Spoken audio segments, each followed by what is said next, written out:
anumang maiisip at mapaniwalaan ng isipan ng tao ay maaari niyang makamit. Naniniwala ka ba talaga dyan? Dahil kung totoo ito, ibig sabihin ang tanging humahadlang sa'yo sa pamumuhay ng buhay na minimithi mo ay nasa loob ng iyong sariling isipan. Ngayon, pag-isipan mo ito, paano kung ang hadlang na pumipigil sa'yo ay hindi kakulangan sa kakayahan, kundi labis na takot? Takot na sumubok. Takot na mabigo. Takot sa sasabihin ng iba. Takot na matuklasang may kakayahan ka naman pala, ngunit araw-araw ay nilalampasan mo ito ng tahimik. Pero paano kung ngayong araw na ito ang maging araw na piliin mong kumilos ng may tiwala sa sarili, kahit hindi mo alam kung ano ang mangyayari? Sapagkat iyon ang mismong gagawin natin ngayon. Naisip mo na ba kung ilang pagkakataon na ang lumipas sa buhay mo dahil lamang sa takot? Takot na hindi magtagumpay. Takot na mapuna. Takot na malaman sa dulo na kaya mo pala pero nagkubli ka. At ang pinaka-nakakatakot pa ay hindi laging sumisigaw ang takot. Minsan, nagpapanggap ito bilang lohika. Bilang pag-iingat. Bilang isang mas mabuting maghintay muna. At doon ito nananalo. Dahil hindi kailangang hilahin ka ng takot pababa. Kailangan lang nitong kumbinsihin kang huwag sumubok.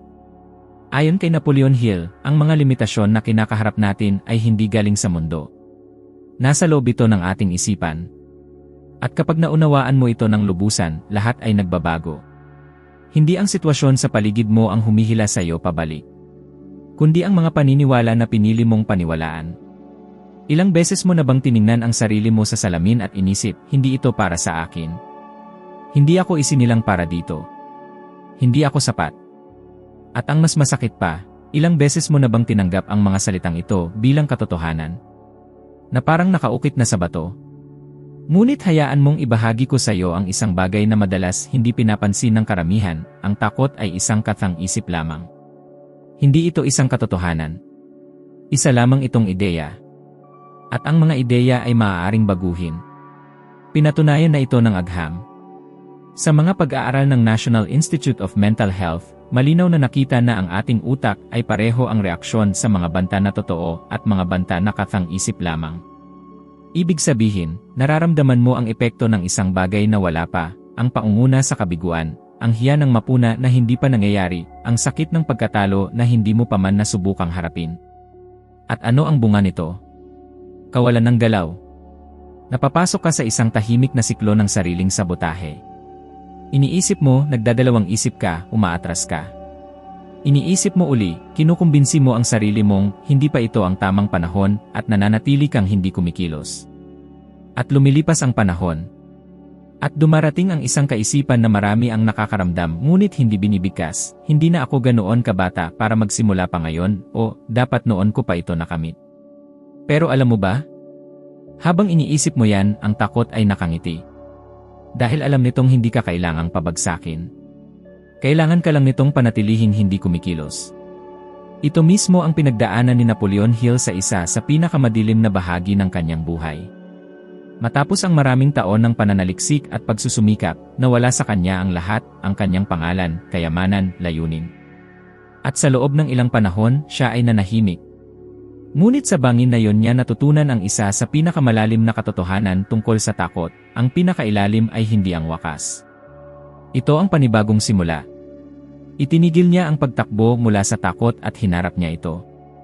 At doon isinilang ang aklat na Mag-isip at Yumaman, isa sa mga pinaka-impluwensyal na aklat sa kasaysayan. Isang aklat na, sa kabalintunaan, ay hindi lamang tumatalakay sa yaman ng salapi, kundi sa tapang na mag-isip ng iba, na hamunin ang sariling hangganan, na kumilos kahit hindi tiyak ang lahat.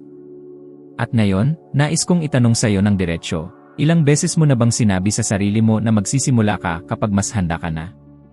Na ihaharap mo ang sarili mo kapag mas ligtas na? Nababaguhin mo ang buhay mo kapag may mas matibay ka ng kasiguruhan? Pero paano kung hindi dumating ang araw na yon? Paano kung ang tinatawag mong paghahanda ay isa lang palang magarang anyo ng takot? Hindi ka nag-iisa. Ayon sa isang pananaliksik mula sa Universidad ng Scranton, 72% ng mga tao ang hindi natutupad ang kanilang mga layunin tuwing bagong taon. Hindi dahil wala silang kakayahan, kundi dahil mas malakas ang takot na mabigo kaysa sa kabustuhang magtagumpay. At ito ay dahil sa katotohanang, sa aktwal, mas madali at mas komportable ang hindi na lang sumubok. Masakit ang kabiguan. Pero alam mo kung ano ang mas masakit pa roon? Ang walang katapusang tanong sa isip kung ano kaya ang maaaring nangyari kung ikaw ay nagtangkang sumubok. Kaya naman, ang unang hakbang tungo sa pagtitiwala sa sarili ay hindi ang kumbinsihin ang sarili na magiging maayos ang lahat. Kundi ang tanggapin na ang takot ay palaging nariyan, ngunit hindi siya dapat masunod. Kapag nagsimula kang kumilos kahit natatakot ka, may nangyayaring pagbabago. Unti-unti mong binabago ang iyong pagkakakilanlan. Mula sa pagiging tagapanood ng sarili mong buhay, ikaw ay nagiging pangunahing bida nito. At hindi ito nangangahulugang kailangan mong agad gumawa ng isang bagay na kahanga-hanga. Maaari itong magsimula sa isang simpleng hakbang, tawagan ang isang taong matagal mo nang iniiwasan. Mag-apply sa isang trabaho na pakiramdam mo ay hindi ka paganap na handa. Mag-post ng isang nilalaman na tunay na sumasalamin sa'yo. Buksan ang isang kwaderno at simulan isulat ang planong matagal mo nang ipinagpapaliban. Hindi kailangang maging perpekto ang pagkilos. Ang mahalaga ay mangyari ito. At habang mas madalas kang kumikilos, mas lumalakas ang kumpiyansa mo sa sarili. Dahil ang tiwala sa sarili ay hindi nalilikha sa isipan lamang. Ito ay hinuhubog sa gawa. Ito ay ipinapanganak kapag pinatutunayan mo sa sarili mong kaya mo. At nangyayari lamang ito kapag gumagalaw ka. Kaya sabihin mo sa akin, ano ang bagay na patuloy mong ipinagpapaliban ngayon? Ano ang hakbang na alam mong kailangang mong gawin, ngunit paulit-ulit mong iniiwasan? At kung sakaling piliin mong gawin ito ngayon, kahit nanginginig, kahit natatakot, ano kaya ang maaaring mangyari? Maaaring walang magbago agad. Ngunit may magbabago sa loob mo. At ang pagbabagong iyon, sa paglipas ng panahon, ay kayang baguhin ang lahat. May mga taong ginugugol ang buong buhay sa paghihintay na magkaroon ng kumpiyansa bago simulan ang isang bagay. Hinahanap ang tamang oras, ang perpektong kondisyon, ang kababaang loob na biglang lilitaw na parang himala. Ngunit ang katotohanan ay ito, ang kumpiyansa ay hindi nauuna sa pagkilos. Ito ay sumusunod. Ito ay resulta, hindi pa unang kondisyon. At ito ang isa sa mga pinakadelikadong bitag na nagpapatigil sa mga tao. Naniniwala silang kailangan muna nilang maging handa bago sila kumilos, samantalang ang totoo, kailangang muna nilang kumilos upang maramdamang handa sila. Malalim itong naunawaan ni Napoleon Hill habang pinag-aralan niya ang mga naging landas ng pinakamatagumpay na kalalakihan ng kanyang panahon. Napansin niya ang isang pare-parehong pattern, wala ni isa sa kanila ang naghihintay na maramdaman nilang ganap na silang handa bago simulan. Basta nila ito sinimulan. Kumilos sila sa gitna ng pagdududa, pangamba, at kawalang katiyakan. Ngunit kumilos pa rin sila. At ang tuloy-tuloy na pagkilos na iyon ang siyang nagpapalago sa kumpiyansa nila sa sarili. Dahil imposibleng magtiwala ka sa sarili mo kung wala kang ebidensya ng sarili mong kakayahan. At ang tanging paraan upang makuha ang mga ebidensyang iyon ay sa pamamagitan ng pagkilos. Isipin mo, paano ka magtitiwala sa sarili mo kung hindi mo kailanman sinusubok ang iyong kakayahan? Paano ka maniniwalang kaya mong lutasin ang mahihirap na problema kung palagi mo itong tinatakasan? Paano mo makikita ang sarili bilang isang taong may kakayahan kung araw-araw mong sinasabing hindi sa anumang bagay na magdadala sa iyo sa labas ng iyong comfort zone? Ito ay tulad ng kalamnan. Walang ipinapanganak na may tonong bisig. Ngunit habang paulit-ulit mong ito ay iniehersisyo, lalo itong lumalakas. At ganoon din ang kumpiyansa sa sarili. Bawat maliit na desisyon na kumilos, bawat sandaling kinakaharap mo ang hindi komportable at nagpapatuloy ka pa rin, ay parang isang ulit ng ehersisyo sa irin ng buhay. Tinuturuan mo ang iyong isipan na maniwalang kaya mo kahit pa may bumubulong na kabaligtaran. Si Theodore Roosevelt, dating Pangulo ng Estados Unidos, ay hindi isinilang na may lakas. Sa katunayan, siya ay isang batang mahina, may hika, mahiyain, at tiningnan ng kanyang pamilya bilang isang taong walang magiging malaking tagumpay. Ngunit gumawa siya ng isang matinding pasya, hindi niya tatanggapin ang ganong pagkakakilanlan. Pinili niyang likhain ng kusa ang sarili niyang kumpiyansa. Isinabak niya ang sarili sa matinding pisikal na pagsasanay, pumasok sa mundo ng politika, kahit hindi siya pinapansin sa simula, hinarap ang mga laban, mga debate, at mga pressure na kayang gumiba ng isang karaniwang tao. Pero hindi na siya karaniwan. Dahil pinili niyang kumilos paulit-ulit na parabang siya na ang taong gusto niyang maging. At sa tamang panahon, siya nga ay naging ganoon. Ito ang hindi halos nauunawaan ng marami. Ang tunay na kumpiyansa ay hindi nagmumula sa papuri ng iba. Ito ay ipinapanganak sa katahimikan. Sa mga gabing walang nakakakita sa iyo, pero nandoon ka, muling sumusubok. Sa mga sandaling punong-puno ka ng takot, pero pinipili mo pa rin kumilos. Sa mga ganitong sandali mo sisimulang igalang ang sarili. At kapag nirerespeto mo ang iyong sarili, unti-unti ka ring rerespetuhin ng mundo. At kung iniisip mong malayo ito sa iyong realidad, hayaan mong ilapit ko ito sa iyo. Naaalala mo ba ang huling beses na ipinagpaliban mo ang isang mahalagang bagay? Isang proyekto, isang pag-uusap, isang pasya. Mas naging kumpiyansa ka ba matapos mong ipagpaliban ito? O mas lalo kang nainis sa sarili mo? Dahil ganyan ang nangyayari. Sa bawat pag-atras mo, iniintindi ng iyong isipan na hindi mo pinaniniwalaan ang sarili mo. At ipapaalala ito ng isipan mo sa susunod mong hamon. Sa kabaligtaran naman, kapag kumilos ka kahit nanginginig ka, kahit may alinlangan, narehistro ng isipan mo, ginawa ko. At ang alaala ng pagkilos na iyon ang nagiging pundasyon ng kumpiyansa mo sa mga susunod. Ipinakita sa mga pag-aaral ng American Psychological Association na ang tinatawag na autoefficacya o ang paniniwala na kaya mong gumawa ng isang bagay ay lumalago kapag unti-unti mong hinaharap at nalalagpasan ang mga hamon, kahit hindi mo man ito lubusang malampasan. Hindi ito tungkol sa malalaking tagumpay. Ito ay tungkol sa pagiging tuloy-tuloy. Maliit na mga tagumpay araw-araw na inuipon ng may disiplina. Iyon ang bumubuo ng isang pundasyong hindi matinag. Ngayon gusto kong isipin mo ang isang bagay. Isipin mo ang isang balon. Ang kumpiyansa ay nasa ilalim ng balon. Pero walang lubid. Ang tanging paraan para maabot ito ay ang paghukay. Bawat kilos ng tapang, bawat matapang na pasya, bawat hakbang palabas ng iyong komportableng zone ay isang pala na ginagamit mo para makalapit sa tubig. Sa simula, tila wala itong saysay. Hukay ka ng hukay pero wala kang nakikita. Pero kung magpapatuloy ka, darating ang sandali na mararamdaman mong basa na ang lupa. At pagkatapos, makikita mong sumisirit na ang tubig. Kapag dumating na ang sandaling iyon, hindi mo nagugustuhin tumigil. Ngayon, sagutin mo ako ng tapat, ilang beses ka nang umatras dahil inisip mong hindi ka sapat. Ilang beses ka nang sumuko kahit hindi mo pa nasusubukan dahil inakala mong hindi mo kakayanin. At paano kung ang tanging kulang lang pala ay ang pagkakataong kumilos para patunayan mo sa sarili mong kaya mo pala? Ang kumpiyansa ay isang proseso. Isa itong siklo na nagsisimula kapag kumilos ka, nagpapatuloy habang ikaw ay nagpupursige, at tumitibay sa bawat pagsubok na iyong nalalagpasan.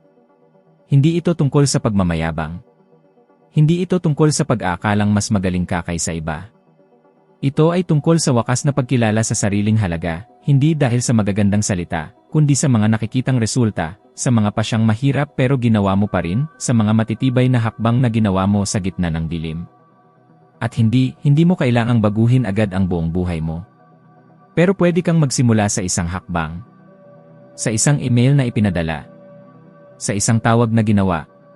Sa isang na binigkas kahit gusto mo nang tumakbo palayo. Magsimula sa maliit. Pero magsimula ngayon. Dahil kung hihintayin mong dumating ang kumpiyansa bago ka kumilos, baka maubos ang buong buhay mo sa paghihintay. Pero kung pipiliin mong kumilos, kahit natatakot ka, kahit may duda. Kaya lilitaw ang kumpiyansa. Hindi bilang isang regalo, kundi bilang isang tagumpay. At ang isang tagumpay ay hindi kayang agawin ng kahit na sino sa'yo. Kailanman. Ilang beses mo nang naramdaman na wasak ka matapos ang isang pagbagsak. Isang pagkakamali, isang pagtanggi, isang hindi na tila ba nilibing ang lahat ng iyong pag-asa. At ilang beses mo rin itong inisip na parang katapusan na ng lahat. Karamihan sa mga tao ay lumaki sa paniniwalang ang kabiguan ay kahiyahiya. Na ang pagkakamali ay tanda ng kahinaan. Na kapag bumagsak ka, ibig sabihin hindi ka sapat. At ang paniniwalang iyon, bagamat tahimik, ay unti-unting naiipon, sinasakal ang mga pangarap, nilulunod ang mga pagtatangka, at pinapatay ang mga talento. Ngunit paano kung sabihin ko sa iyo na ang kabiguan ay hindi katapusan kundi simula lamang na may suot na maskara? Si Napoleon Hill ay isa sa mga unang nagsiwalat ng isang katotohanan na ngayon ay pinatutunayan na rin ng agham ng utak at asal ng tao. Ang kahulugan na ibinibigay mo sa iyong pagbagsak ang siyang huhubog sa direksyon ng iyong buhay. Ang problema ay hindi ang pagkakamali mismo. Ang tunay na tanong ay, ano ang ginagawa mo pagkatapos nito? At ang sagot sa tanong na iyon ay nagbabago ng lahat. Dahil kapag inisip mong parusa ang kabiguan, titigil ka. Ngunit kung titingnan mo ito bilang isang guro, lalago ka. Sinabi ni Hill na ang bawat pagsubok ay may taglay na binhi ng isang benepisyo na kapantay o mas malaki pa. Ngunit ang binhing iyon ay tumutubo lamang kapag inalagaan mo. At ang pag-aalaga sa pagkakataong ito ay nangangahulugang pagkatuto. Ibig sabihin, gawin mong gasolina ang iyong pagkadapa. Mukhang madali, ngunit hindi. Sapagkat nangangailangan ito ng isang uri ng lakas ng isipan na bihira lamang taglayin, ang kakayahang patuloy na maniwala kahit patila lahat ay hindi umaayon sa iyo. Isipin mo kung ilang ulit kang sumubok at hindi nakuha ang inaasahang resulta. Maaaring isang negosyo na hindi nagtagumpay, isang pagkakataong nawala sa iyong mga kamay, isang relasyon na nauwi sa wakas sa kabila ng lahat ng pagsisikap. Masakit. At madalas, ang sakit na iyon ay nauwi sa panghihina. Magsisimulang ulit-ulitin ng iyong isip ang mga salitang, siguro hindi talaga ito para sa akin, wala akong swerte, palagi na lang akong bigo. Ngunit ang ganitong uri ng kaisipan ay isang bitad. Dahil habang lalo kang naniniwala dito, lalo itong nagiging totoo. Hindi dahil ito ay katotohanan, kundi dahil itinitigil mo na ang pagsubok. Ngayon, pansinin mo ang kaibahan kapag may isang taong piniling tingnan ang kabiguan bilang isang hakbang. Iyan mismo ang ginawa ni Alexander Graham Bell. Ang lalaking kinikilala ngayon bilang inventor ng telepono ay dumaan sa sunod-sunod na kabiguan, mga sirang prototype, panlalait ng iba, at mga gabing puno ng pag-aalinlangan. Ngunit hindi niya itinuring ang mga kabiguang iyon bilang mga pader. Bagkus, itinuring niya itong mga bloke ng bato. Bawat kabiguang naranasan ay isang pagwawasto, isang aralin, isang hakbang papalapit. Hindi niya inisip na siya ay nagkakamali. Sa halip, naniniwala siyang natutuklasan lamang niya ang mga bagay na hindi gumagana. At ang pananaw na iyan, gaano man kasimple, ay siyang pagkakaiba ng mga nawawala sa landas at ng mga nag-iwan ng pamana. Naisip mo na ba na marahil ang pagtanggi na iyon ay inilayo ka sa maling direksyon? Na ang pagkakamaling iyon ay nagturo sa iyo ng leksyong hindi kailanman maituturo ng isang tagumpay. Hindi kailangang maging wakas ang sakit. Maaari itong maging isang anyo ng pagpipino. Tulad ng gintong nililinis sa apoy, ang iyong panloob na lakas ay pinapanday sa pamamagitan ng kabiguan. Ngunit para mangyari ito, kailangan mo ng tapang upang hindi sumuko kahit patila bumabagsak ang lahat. Pinatitibay ito ng agham. Isang pananaliksik mula sa Universidad ng Michigan ang tumutok sa maraming taon sa buhay ng mga negosyanteng nabigo, ngunit hindi tumigil. At ang kinalabasan? Iyong mga nagpursige matapos ang kanilang unang kabiguan ay nagkaroon ng 30% mas mataas na tsansa na magtagumpay sa kanilang mga susunod na pagsubok kaysa sa mga taong hindi pa kailanman sumubok. Ipinapakita nito ang isang malinaw na bagay, ang pagkakamali ay nagtuturo. Ngunit tanging ang nagpapatuloy lamang ang natututo. Si Napoleon Hill ay hindi lamang nagsalita tungkol dito, siya mismo ay nakaranas nito. Nagkaroon siya ng pagkakataong makapanayam ang ilan sa pinakamatalinong isipan sa kasaysayan ng Amerika, ngunit no panahon ng dakilang depresyon, nakaranas siya ng matinding problema sa pananalapi. Nawalan siya ng tiwala ng marami, nawala ang suporta, at pansamantalang nagtago dahil sa takot sa mga posibleng parusa. Sa gitna ng malalim na bangin na iyon, maaari niyang piniling sumuko. Maaari niyang iniwan lahat ng ito. Ngunit nagpasya siyang tingnan ang kabiguan sa ibang pananaw. Pinili niyang gawing sangkap ng kanyang pinakamahalagang likha ang mga karanasang iyon. Ang Think and Grow Rich ay hindi isinilang mula sa isang sandali ng tagumpay. Ito ay isinilang mula sa alikabok, pagkabagsak, at muling pagsisimula. At dahil dito, patuloy itong nakakaantig ng puso ng maraming tao hanggang ngayon. Kaya, ano ang gagawin mo sa iyong mga kabiguan? Hahayaan mo ba silang magdikta kung sino ka o gagamitin mo ba sila upang baguhin ang iyong sarili? Papayagan mo ba na ang pagkakamali ang maging wakas o gagamitin mo ito bilang hakbang pataas? Kailangan mong maunawaan ito ng lubusan, walang sinuman ang nakakagawa ng dakilang bagay nang hindi natutumba. Walang landas ng kahusayan na diretsyo. Ang tunay na tagumpay ay hindi nagmumula sa kawalan ng pagkakamali, kundi sa paulit-ulit na pagsubok. At ang pinagkaiba ng mga nagwawagi at ng mga sumusuko ay nasa isang desisyon lamang, magpatuloy o huminto. Kapag pinili mong magpatuloy, kahit na nasasaktan ka, kahit na wala ng tiwala sa iyo, kahit na pagod ka sinasabi mo sa universo, handang-handa na ako. At sa sandaling iyon, may nagbabago. Dahil ang mga hadlang na dating tila pader ay nagsisimulang maging tulak. Nagsisimula kang maunawaan na bawat sugat ay may dalang aral, bawat pagtanggi ay nagpapatibay sa iyo, bawat kabiguan ay nagtutulak sa iyo sa susunod na antas. At hindi mahalaga kung ilang beses ka nang nadapa hanggang ngayon. Ang mahalaga ay kung ano ang gagawin mo mula ngayon. Ang kabiguan ay maaaring maging libingan o maaaring maging binhi. At ang pagpili na iyon palaging nasa iyo. May mga tao na buong buhay nilang hinihintay na dumating ang tapang sa kanilang pintuan. Hinihintay na mawala ang takot, na gumanda ang sitwasyon, na magbigay ng senyales ang universo na ngayon na ang tamang oras. Ngunit ang matinding katotohanan ay, hindi iyon kailanman mangyayari. Ang tapang na inaasahan mong maramdaman ay lumilitaw lamang pagkatapos mong kumilos. At habang nakatigil ka, pinapalakas mo ang takot sa pamamagitan ng iyong hindi pagkilos, ang buhay ay dumaraan lang.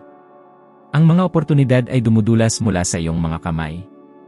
At ang kumpiyansang gusto mong buuin ay nananatiling isang malayong pangarap. Ang katotohanan ay simple, hindi nauunawaan ng takot ang wika ng lohika. Hindi ito tumutugon sa mga positibong kaisipan, mabubuting hangarin o labis na pagpaplano. Ang takot ay umatras lamang kapag kumikilos ka.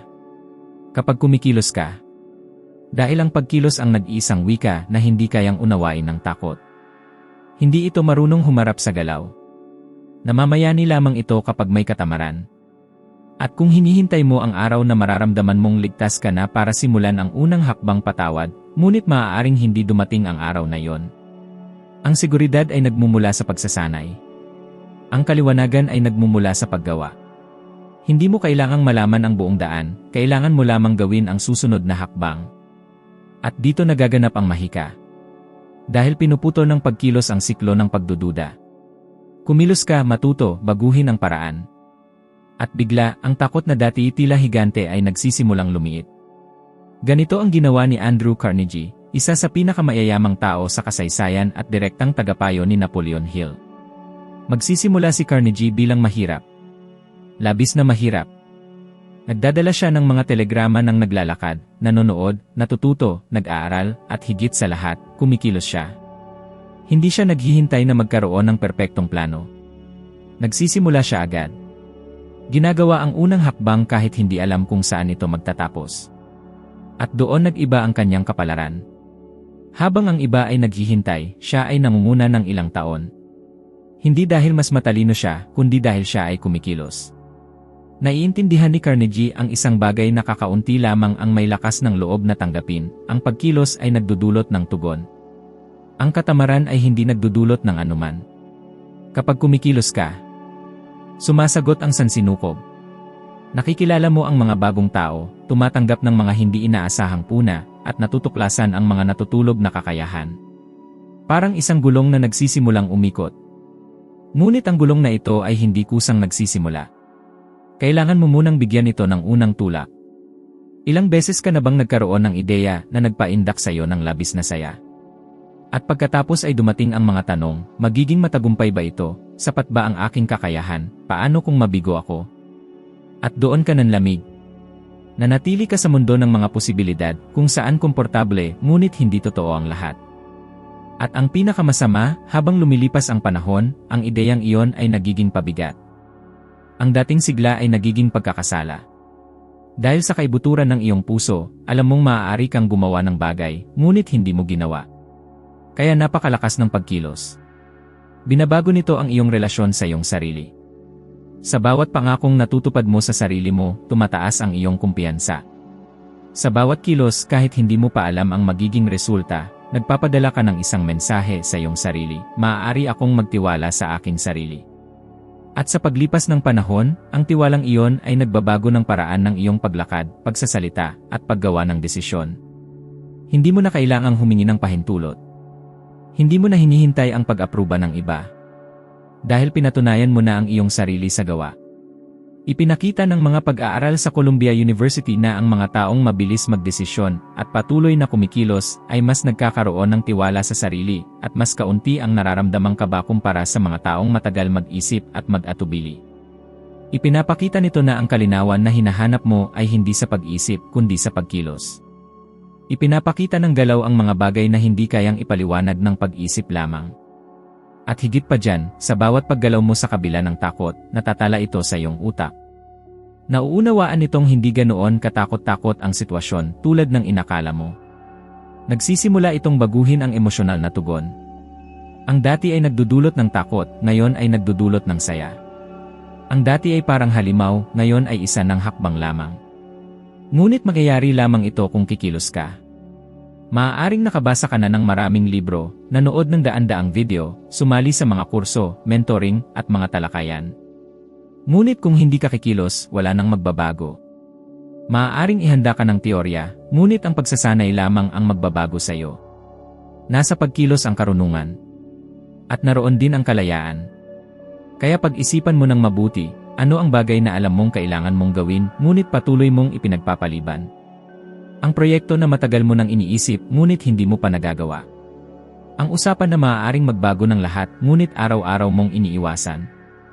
Ang pagpili na kinatatakutan mo, ngunit maaaring ito ang magpapabago sa buhay mo. Ano ba talaga ang humahadlang sa'yo? Talaga bang takot? O ang kawalan mo ng pagkilos ang nagpapalakas ng takot? Hindi mo kailangang malaman ang lahat ng sagot ngayon. Kailangan mo lang gawin ang unang hakbang. Tumawag. Magpadala ng mensahe. Magsimula. Dahil ang kumpiyansang hinahanap mo ay nasa kabilang dulo ng iyong unang pagkilos. At kung patuloy kang maghihintay na mawala ang takot bago kumilos, malalaman mong ang pagkilos mismo ang nagpapawala ng takot. Hindi ang takot ang pumipigil sa iyo na umusad, kundi ang pagpapasya mong hintayin itong mawala. Ang kumpiyansa na iyong hinahangad ay hindi mula sa malayong hinaharap, ito ay nagsisimula sa sandaling kumilos ka, kahit na may takot, kahit na may pagdududa, kahit walang katiyakan. At bawat hakbang na ginagawa mo, kahit nanginginig, ay bumubuo ng pundasyon ng iyong pagbabago. Ngayon, kung nais mong patuloy na umunlad, kung nais mong umakyat ng isa pang hakbang sa paglalakbay ng pagkilala sa sarili at tapang, ang susunod na video na makikita mo sa screen ay magbibigay sa iyo ng mas malalim na gabay. Dito, matututuhan mong gawin ang susunod na hakbang ng may linaw at layunin upang maging 1% na mas mahusay kaysa sa kasalukuyan mong sarili. Maraming salamat sa iyong pagsama sa akin. Nakikita kita sa susunod na video. Sama-sama tayo.